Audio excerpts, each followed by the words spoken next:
A busy week for Team USA. The USA women claim their third straight World Cup title in Russia. The USA men start their World Cup journey in Germany. We've got highlights and more coming up on a brand new counterattack.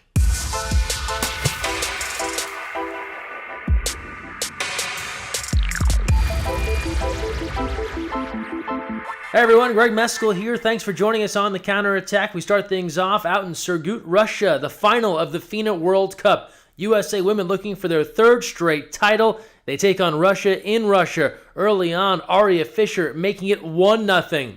Russia battling back not too long after. They tied the score 1-1. Paige Hochschild, she's had a monster tournament. She scored 7 goals in one game earlier in the tourney. Makes it 2-1 here. Push ahead now, Jamie Nuschel making it happen. 4-1, Team USA in control.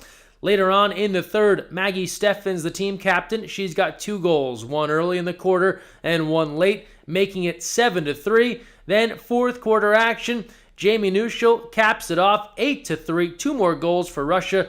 Wouldn't factor in the decision. Ashley Johnson does the job in net. She's named top goalkeeper. Team USA wins it 8-5. Maggie Steffens named MVP. Third straight World Cup title for the USA women's national team program, 4th in program history, and their 26th win overall in a row. This team is on fire. USA women now have some time off until exhibition action coming this December. That's scheduled to be announced. And from there, we go to Berlin, Germany, and the FINA Men's World Cup. The USA men, a difficult draw in the same group as Croatia and Serbia. They start today with Croatia. Highlights here via FINA TV. In a high-scoring affair, it is Croatia that comes out on top. They defeat Team USA 15-10. Serbia happening today, and then Team USA will close out group play with South Africa tomorrow. Before the squad headed out to Germany, we caught up with a few of the athletes looking ahead to the final big competition of 2018, the FINA World Cup. We're excited to play, end the summer on a good note, and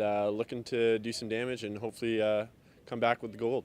I've put in a lot of work, and luckily I've been able to put myself in position to make a roster, and it means a lot to be able to represent our country in the sport I love, and I'm looking to get some minutes and help the team any way I can. FINA introduced a new set of rules for this tournament, and we're kind of just practicing around and seeing how they're going to change. The new substitution rule, flying substitutions, and the foul outside the 6 and the pump fake. So we're all practicing in practice right now, trying to figure out what we can do best and how we can implement it into our game right now. And now we turn to college water polo, and before the scoreboard, we've got to go to Princeton this past Sunday. Santa Clara, Fordham. Check out this highlight. Fordham just tied the game on a penalty shot. Now Santa Clara turns to Matt Carey with 1 second left. He's got the game winner. The Broncos pick up the victory over the Rams in dramatic fashion. And that takes us nicely into our Cap 7 college scoreboard. We start out west with a major upset. Pomona Pitzer defeating UC Irvine 11-10 in overtime, one of the all-time big wins in program history for Pomona Pitzer. From there, back east to the Princeton Invitational. George Washington upending Cal Baptist 8-7. This was a great game, too. Went down to the wire. UCLA, the defending champs, holding serve. They defeat Brown 16-9. And Princeton edging Air Force 15-13. This week, Austin College, they're hosting their first ever varsity water polo games in program history. They'll be taking on the Brown Bears. You can watch live on Saturday thanks to our friends at College TV Ticket. Tune in live at 3 p.m. Central Time, Austin versus Brown. More information available on our USA Water Polo social media accounts.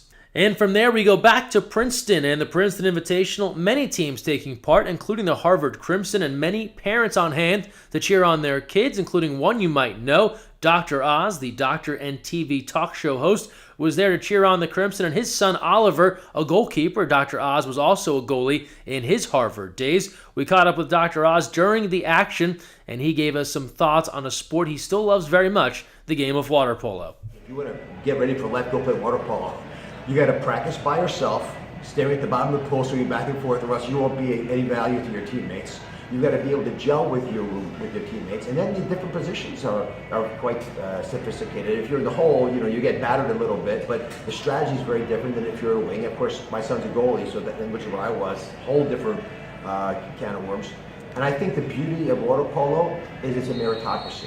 You don't have to be the best at the same thing the guy next to you is best at. You got to be best at what you're supposed to be good at, and then make sure that everyone stays in their lane, so to speak, and does their job correctly. It's one of the elegant aspects of team sports that is particularly evident in water polo. Don't forget some important events on the way. This Sunday, Polo Fest heads to Old World German Village in the Oktoberfest celebration in Huntington Beach, California. A chance to meet Olympians, watch live coverage from the FINA World Cup, and so much more. Don't miss your opportunity to take part in Polo Fest. Information available at usawaterpolo.org. And from there, we're hitting the links. USA Water Polo Golf Tournament action. The SoCal Golf Tourney is September 28th, NorCal Tourney October 8th. Both great opportunities to support the USA Water Polo national teams and spend a fun day on the golf course. We hope you can join us. More registration information is available at usawaterpolo.org. And now we close out the show as we do every week with our social media send-off, the best of water polo on the internet. We appreciate your contributions. Use the hashtag counterattack. We start off with Alex Bowen, the Olympian headed back to his old pool in Santana, California for some birthday celebrations. Apparently, when it's your birthday in Santana, they make you jump off a diving board and then they peg you with a bunch of water polo balls. Sounds like fun. And check out this video we shared last week of the women's national team using the spike ball spike buoy for some training. Keep in mind, that's all deep water.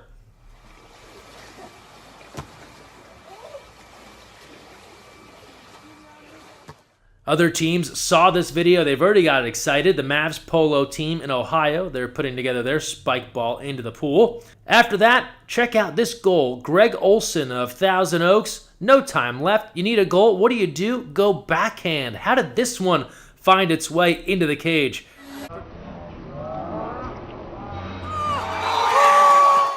Pretty amazing stuff there. And last but not least, we've all been on the counter and nobody finds us. This duck knows the feeling, breaking out on the counter. Where's the ball? Nobody passes, and the duck is like, you know what? I'm just going to sub myself out, thanks. And that's the best of water polo on social media this week. Thanks for all your submissions. Don't forget, use the hashtag counterattack. That'll do it for this week's episode. Don't forget, when you're on the counterattack, look for the duck. They're open, and look weak side.